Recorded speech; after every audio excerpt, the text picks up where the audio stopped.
ಕೂಲಿ ಕಾರ್ಮಿಕರಾಗಿರ್ಬೋದು, ಕೈಗಾರಿಕೆಗಳ ಕೆಲಸ ಮಾಡೋಕ್ಕಾಗಿರ್ಬೋದು. 1923ರಲ್ಲಿ ಅವರು ಲಂಡನ್ ಶಿಕ್ಷಣವನ್ನು ಮುಗಿಸಿ ಭಾರತಕ್ಕೆ ಬರ್ತಾರೆ. 24ಕ್ಕೆ ಅವರು ಎಜುಕೇಷನ್ನ ಮುಗಿಸಿ ಭಾರತಕ್ಕೆ ಬಂದಾಗ ಕೆಲಸಕ್ಕೆ ಹುಡುಕ್ತಾರೆ ಬ್ರದರ್. ಮುಂಬೈನಲ್ಲಿ ಕೆಲಸಕ್ಕೆ ಕೊಡಬೇಕಾದ್ರೆ ಗೌರ್ಮೆಂಟ್ ಲಾ ಕಾಲೇಜಲ್ಲಿ ಅವ್ರಿಗೆ ಟೀಚರಾಗಿ ಕೆಲಸ ಸಿಗುತ್ತೆ. ಫಸ್ಟು ಅವರು ಬಂದು ಲಂಡನ್ನಲ್ಲಿ ವಿದ್ಯಾಭ್ಯಾಸ ಮುಗಿಸ್ಕೊ ಬಂದು ಎಕನಾಮಿಕ್ಸಲ್ಲಿ ಪದವಿಯನ್ನು ಪಡೆದು ಅವರು ಭಾರತಕ್ಕೆ ಬಂದಂಥ ಟೈಮಲ್ಲಿ ಅವರು ಮುಂಬೈನಲ್ಲಿ ಕೆಲಸ ಹುಡುಕ್ತಾ ಇರ್ತಾರೆ. ಅಲ್ಲಿ ಲಾ ಕಾಲೇಜ್ನಲ್ಲಿ ಅವ್ರಿಗೆ ಟೀಚರಾಗಿ ಕೆಲಸ ಸಿಗುತ್ತೆ. ಟೀಚರಾಗಿ ಕೆಲಸ ಸಿಗುತ್ತೆ, ಆದರೆ ಅವರು ದಲಿತರನ್ನ ಕಾರಣಕ್ಕಾಗಿ ವಾಸ ಮಾಡಲಿಕ್ಕೆ ಮನೆ ಕೊಡಲ್ಲ. ಅಲ್ಲಿ ಟೀಚರಾಗಿ ಕೆಲಸ ಕೊಡ್ತಾರೆ, ಆದರೆ ದಲಿತರನ್ನ ಕಾರಣಕ್ಕಾಗಿ ವಾಸ ಮಾಡಲಿಕ್ಕೆ ಮನೆ ಕೊಡಲ್ಲ. ಅವ್ರು ಎಲ್ಲಿ ಬಂದಿರ್ತಾರೆ ಗೊತ್ತಾ? ಇದೇ ನಿಮ್ಮ ಹಾಗೆ ಜವಳಿಯ ಕಾರ್ಖಾನೆಗಳಲ್ಲಿ ಕೂಲಿ ಕಾರ್ಮಿಕರಾಗಿ ಕೆಲಸ ಮಾಡೋರಿಗೆ ಕ್ವಾರ್ಟರ್ಸ್ಗಳು ಕೊಟ್ಟಿರ್ತಾರೆ. ವಟಾರಗಳು ಅಂತ ಕರಿತೀವಿ ನಾವು. ಒಂದೊಂದು ವಟಾರದಲ್ಲಿ ಕಾಮನ್ ಟಾಯ್ಲೆಟ್ ಇರ್ತದೆ, ಕಾಮನ್ ಸ್ನಾನ ಇರ್ತದೆ. 10, 100 ಜನ, 50 ಜನಗಳು ಒಂದೊಂದು ವಟಾರದಲ್ಲಿ ಮಲಿಕೋತಾರಲ್ಲ, ಅಂಥ ವಟಾರಕ್ಕೆ ಬರ್ತಾರೆ ಅಂಬೇಡ್ಕರ್. ಲಂಡನ್ನಲ್ಲಿ ಎಕನಾಮಿಕ್ಸ್ನಲ್ಲಿ PhD ಪಡೆದಂಥ ಒಬ್ಬ ಅಂಬೇಡ್ಕರ್ ಜವಳಿ ಕಾರ್ಖಾನೆಗಳಲ್ಲಿ ಕೆಲಸ ಮಾಡುವಂಥ ಕೂಲಿ ಕಾರ್ಮಿಕರು ವಾಸಿಸುವಂಥ ವಟಾರಗಳಲ್ಲಿ ವಾಸ ಮಾಡಬೇಕಾದಂಥ ಪರಿಸ್ಥಿತಿ ನಿರ್ಮಾಣ ಆಗ್ತದೆ. ಬಹುಶಃ ನನಗನ್ಸುತ್ತೆ ಅವತ್ತು ಆ ವಟಾರಕ್ಕಾಗಿ ಅಂಬೇಡ್ಕರ್ ಬಂದಿದ್ದ ಕಾರಣಕ್ಕಾಗಿಯೇ ಕಾರ್ಮಿಕರ ಬದುಕನ್ನು ಹತ್ರದಿಂದ ನೋಡಲಿಕ್ಕೆ ಸಾಧ್ಯ ಆಯ್ತು ಅನ್ನೋ ಬಾಬಾ ಸಾಹೇಬರಿಗೆ ಅಂತೇಳಿ. ಅಲ್ಲಿಂದ ಅವರು ಕಾರ್ಮಿಕರ ಬಗ್ಗೆ ಅವ್ರು ಇಟ್ಕೊಂಡಂಥ ಒಲವು, ಕಾಳಜಿ ಇದೆಯಲ್ಲ, ಅದು ಒಂದು ದೊಡ್ಡ ಇತಿಹಾಸ. ಬಹುಶಃ ಅಂಬೇಡ್ಕರ್ ಅವ್ರನ್ನ ದಿ ಆರ್ಕಿಟೆಕ್ಟ್ ಆಫ್ ಕಾನ್ಸ್ಟಿಟ್ಯೂಷನ್ ಅಂತ ಹೆಂಗೆ ಕರೀತಾರೋ ಹಂಗೆ ಮತ್ತೊಂದು ಮಾತನ್ನು ಕರೀತಾರೆ, Ambedkar is the architect of labour act ಅಂತ ಕರೀತಾರೆ. ಬಾಬಾ ಸಾಹೇಬರು ಕಾರ್ಮಿಕ ಕಾನೂನುಗಳ ಶಿಲ್ಪಿ ಅನ್ನೋ ಮಾತನ್ನು ಕರೀತಾರೆ. ಈ ದೇಶಕ್ಕೆ ಸ್ವಾತಂತ್ರ್ಯ ಬಂದಿರಲಿಲ್ಲ, ಸರ್ಕಾರ ರಚನೆ ಆಗಿರಲಿಲ್ಲ, ಸಂವಿಧಾನ ಇರಲಿಲ್ಲ. ಆ ಕಾಲಕ್ಕೇ ಬಾಬಾ ಸಾಹೇಬರು 1928-29ರಲ್ಲಿ ಭಾರತದಲ್ಲಿ ನಡೆದಂಥ ಬಹುದೊಡ್ಡ ಚಳವಳಿ ಯಾವುದು ಅಂತಂದರೆ ನಿಮಗೆ ನೆನಪಿರಲಿ, ನಿಮ್ಮದೇ ಆದಂಥ ಜವಳಿ ಕಾರ್ಖಾನೆಯಲ್ಲಿ ನಡೆದಂಥ ಬಹುದೊಡ್ಡ ಕಾರ್ಮಿಕರ ಚಳವಳಿಯಲ್ಲಿ ಅವರು ಭಾಗವಹಿಸ್ತಾರೆ.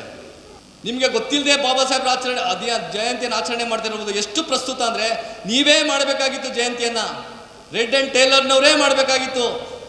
ಮೊಟ್ಟ ಮೊದಲ ಕಾರ್ಮಿಕರ ಚಳವಳಿಯನ್ನು ಅವರು ಮಾಡಿದ್ದೇ ಜವಳಿ ಉದ್ಯಮದಲ್ಲಿ ಕೆಲಸ ಮಾಡುವಂಥ ಕಾರ್ಮಿಕರ ಪರವಾಗಿ. ಅದಾದ ಮೇಲೆ ಅವರು ಎಷ್ಟರ ಮಟ್ಟಿಗೆ ಕಾರ್ಮಿಕರುಗಳ ಬಗ್ಗೆ ಅವರು ಕಾಳಜಿಯನ್ನು ತೋರಿಸ್ತಾರೆ ಅಂತಂದರೆ, ಸ್ವತಂತ್ರ ಕಾರ್ಮಿಕರ ಪಕ್ಷವನ್ನೇ ಕಟ್ಟಿಬಿಡ್ತಾರೆ 1936ರಲ್ಲಿ. ಪಕ್ಷವನ್ನು ಕಟ್ಟಿ ಚುನಾವಣೆಯನ್ನು ಎದುರಿಸ್ತಾರೆ. ತದನಂತರದಲ್ಲಿ 1943 ವೈಸ್ರಾಯ್ ಅವರ ಆಯೋಗದಲ್ಲಿ ಕಾರ್ಮಿಕರ ಪ್ರತಿನಿಧಿಯಾಗಿ ಪ್ರತಿನಿಧಿಸ್ತಾರೆ. ಕಾರ್ಮಿಕರ ಪ್ರತಿನಿಧಿಸಿ ಅವ್ರು ತಂದಂಥ ಕಾಯ್ದೆಗಳಿದ್ದಾವಲ್ಲ, ಕಾನೂನುಗಳಿದ್ದಾವಲ್ಲ, ಇವತ್ತು ಕೂಡ ಅವು ನಿಮ್ಮನ್ನು ರಕ್ಷಣೆಯನ್ನು ಮಾಡ್ತಾ ಇದೆ. ಮೊದಲು ನಾವು 8 ಗಂಟೆ ಕೆಲಸ ಮಾಡೋಂಗಿರಲಿಲ್ಲ. 14 ಗಂಟೆ ಈ ದೇಶದ ಒಬ್ಬ ಕಾರ್ಮಿಕ 14 ಗಂಟೆ ಕೆಲಸ ಮಾಡಬೇಕಾಗಿತ್ತು. ಆ 14 ಗಂಟೆಯನ್ನು 8 ಗಂಟೆಗೆ ಇಳಿಸಿದಂಥ ಮಹಾನುಭಾವ ಡಾಕ್ಟರ್ BR ಅಂಬೇಡ್ಕರ್. ಒಬ್ಬ ಕಾರ್ಮಿಕ ರಜವನ್ನು ತೆಗೆದುಕೊಂಡ್ರೆ ಅವನ ರಜದ ಭತ್ಯವನ್ನು ಕೊಡಬೇಕು ಅಂತೇಳಿ ಕಾನೂನು ಮಾಡಿದ್ದು ಅಂಬೇಡ್ಕರ್. ಒಬ್ಬ ಕಾರ್ಮಿಕನಿಗೆ ಸಾಮಾಜಿಕ ಆರ್ಥಿಕ ಭದ್ರತೆಯನ್ನು ಕೊಡಬೇಕು, ಆರೋಗ್ಯ ರಕ್ಷಣೆ ಮಾಡಬೇಕು ಅಂತ ESI ಮತ್ತು PF ಸೌಲಭ್ಯವನ್ನು ತಂದಿದ್ದು ಅಂಬೇಡ್ಕರ್. ಮಹಿಳೆಯರಿಗೆ ವೆಟರ್ನರಿ ರಜೆಯನ್ನು ಕೊಟ್ಟು ಆ ರಜೆಯ ಸಂದರ್ಭದಲ್ಲಿ ಸಂಬಳವನ್ನು ಕೊಡುವಂಥ ಕಾನೂನು ತಂದವರು ಅಂಬೇಡ್ಕರ್. ಸಮಾನ ಉದ್ಯೋಗಕ್ಕೆ ಸಮಾನ ವೇತನ ಕಾಯ್ದೆಯನ್ನು ತಂದವರು ಅಂಬೇಡ್ಕರ್. ದಿ ಇಂಡಸ್ಟ್ರಿಯಲ್ ಡಿಸ್ಪ್ಯೂಟ್ ಆ್ಯಕ್ಟ್ಗೆ ತಿದ್ದುಪಡಿಯನ್ನು ಜಾರಿಗೆ ತಂದವರು ಅಂಬೇಡ್ಕರ್. ಅಂಬೇಡ್ಕರ್ ಅವರು ಹೇಳ್ತಾರೆ, ಕೇವಲ ಕಾರ್ಮಿಕರುಗಳಿಗೆ ಉದ್ಯೋಗವನ್ನು ಕೊಟ್ಟರೆ ಸಾಲೋದಿಲ್ಲ.